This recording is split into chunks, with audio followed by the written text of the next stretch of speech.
Hey guys, it's me Arlene, Delicious Delights. Welcome to my channel.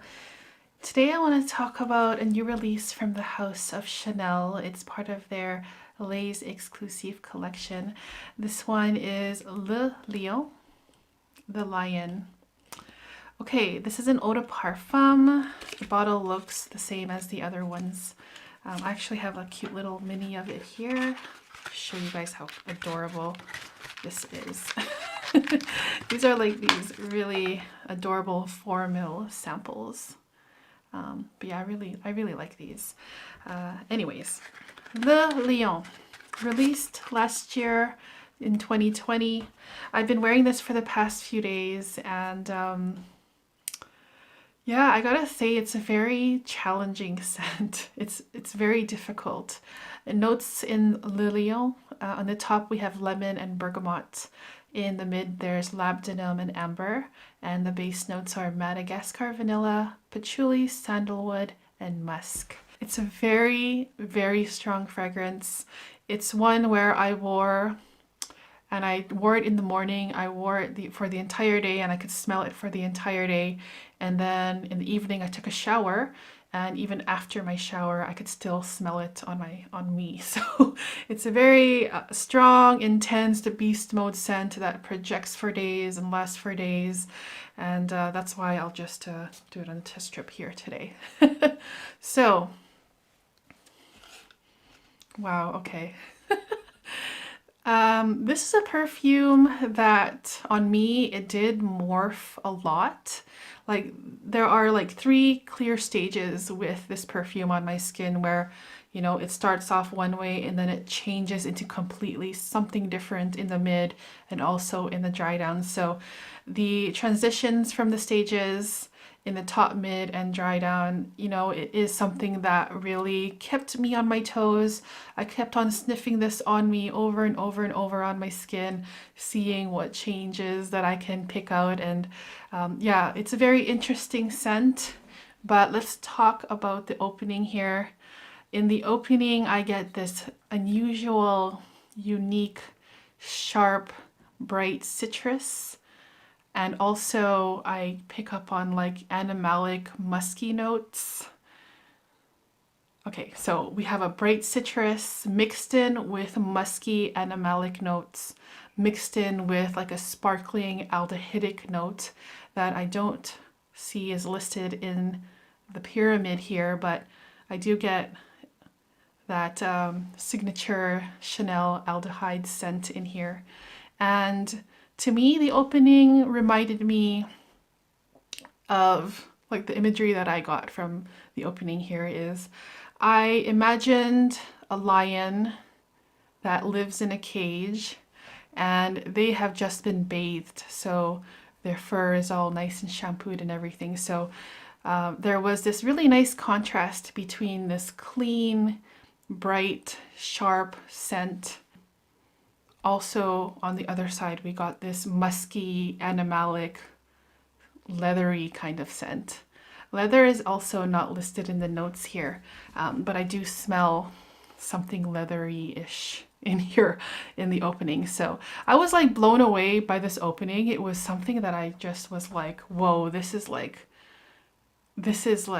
big. This has a presence. This is something that people will probably notice you wearing if you're just like walking on the street, maybe even like a head turner kind of scent, because it's just so big and bold that you would have to probably be in the mood to wear this kind of perfume.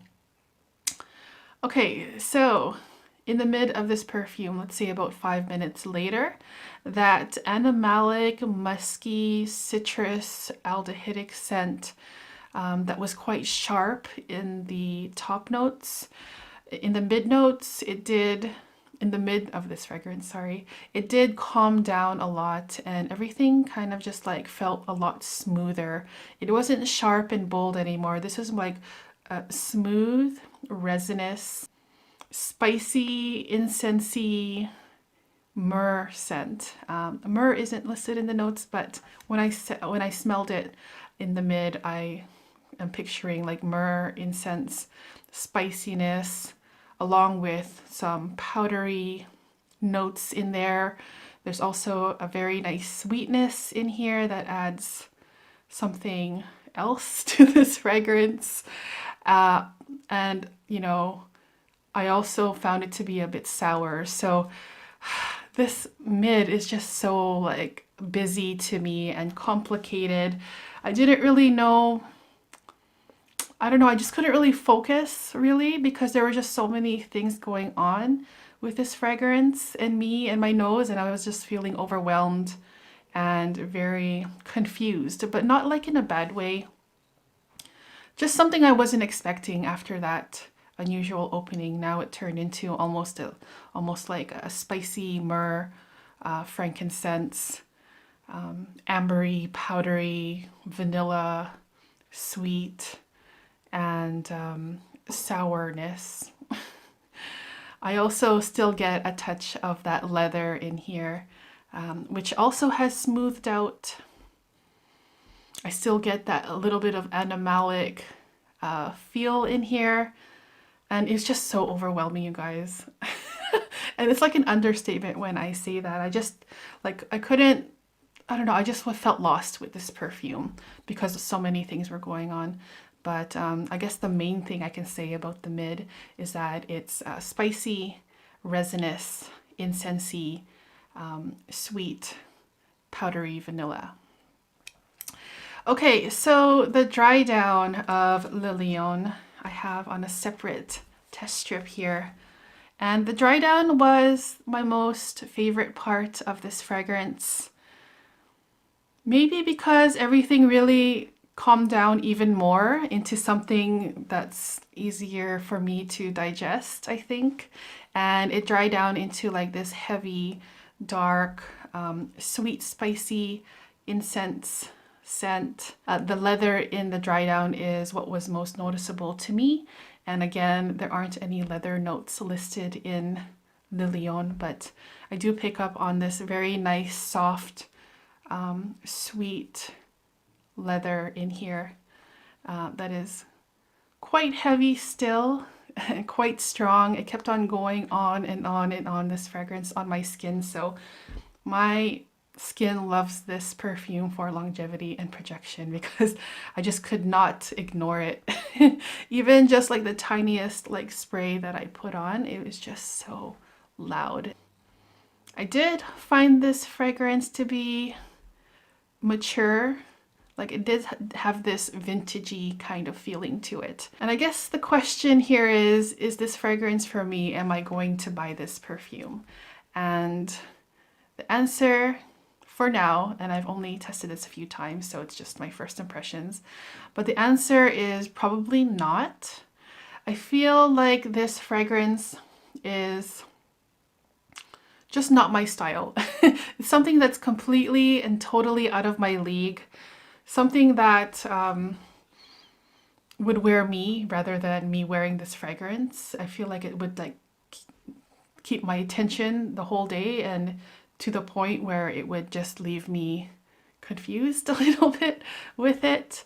But I do really appreciate the scent. I love the transitions from the stages, how it transitions throughout the stages of this perfume, and how it just really like constantly morphs into something different every time I smell it. It's just a very interesting scent, super classy.